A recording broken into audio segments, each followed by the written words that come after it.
Assalamualaikum warahmatullahi wabarakatuh.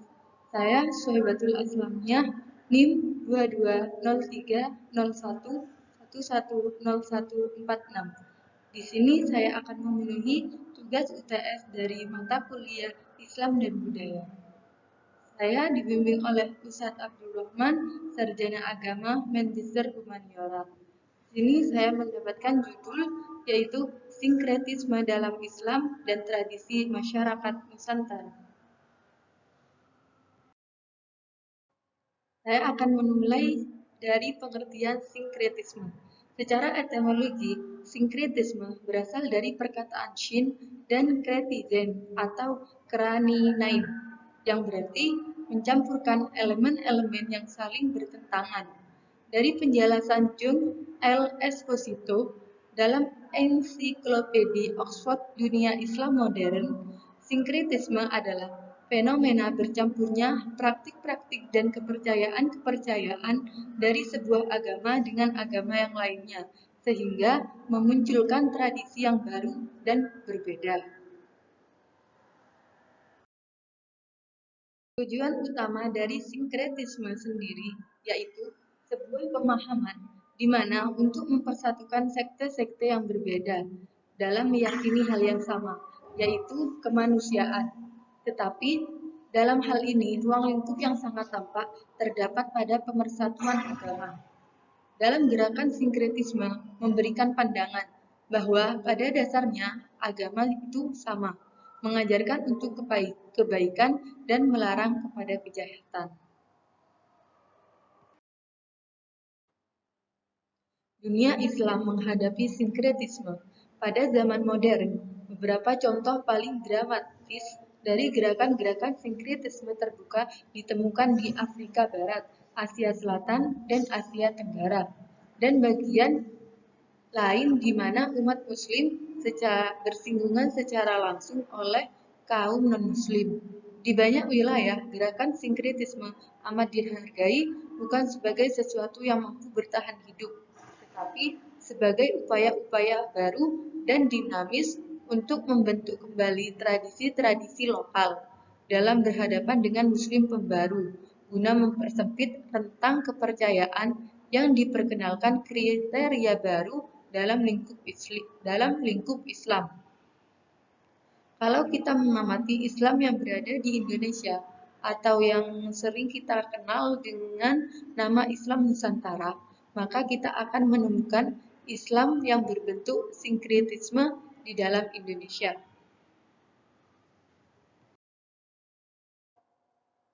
Dalam artian bahwa Islam di Indonesia bukan Islam yang sesungguhnya, sebagaimana banyak Islam yang diterapkan di Timur Tengah atau beberapa negara Islam yang lainnya yang dikenal dengan memakai gamis, bersurban, ataupun bercadar. Disadari atau tidak, Islam di Nusantara secara genealogi, etnografi, historiografi, maupun secara antropologi banyak dimunculkan oleh ilmuwan barat melalui penelitiannya. Sebut saja salah satunya adalah antropolog Amerika Clifford Geertz dengan triloginya yaitu Santri Abangan dan Priyayi dalam ajaran agama Jawa.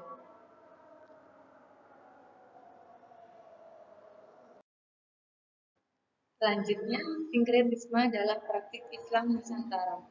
Kita dalam memahami wujudnya Islam sinkretisme dalam masyarakat Nusantara, lebih baik kita menilik pada awal kedatangan Islam di Kepulauan Nusantara itu sendiri.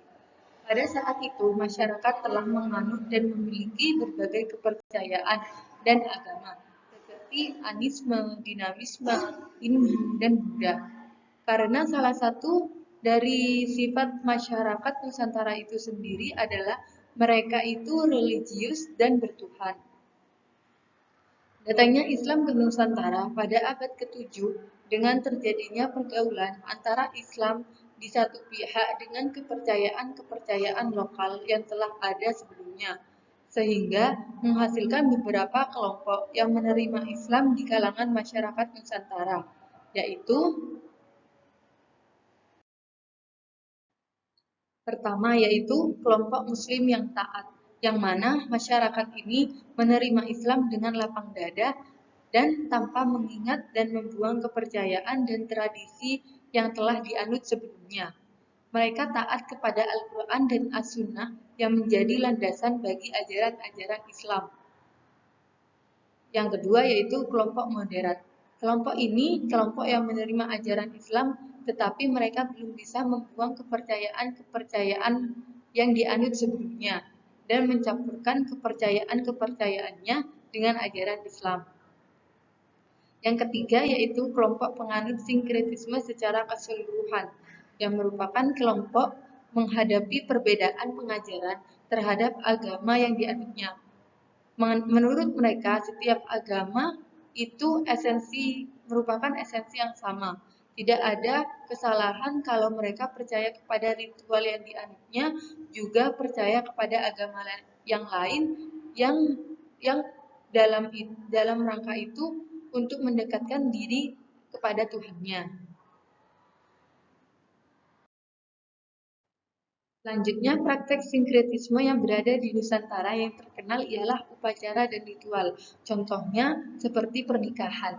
Praktek pernikahan yang berada di Nusantara bermula pada tradisi ajaran Hindu-Buddha, mulai dari pakaian, hiasan, sampai pada lambang atau kembang mayang.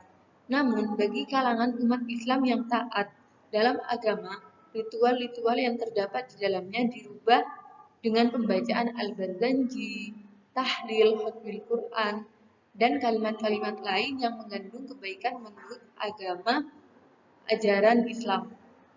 Selain itu, praktik sinkretisme di Nusantara sudah sampai kepada ranah politik. Contohnya yang sangat jelas berada dalam Pancasila, di mana tujuan yang ada di dalamnya untuk menyatukan beberapa perbedaan, baik dari segi agama, budaya, dan lain sebagainya.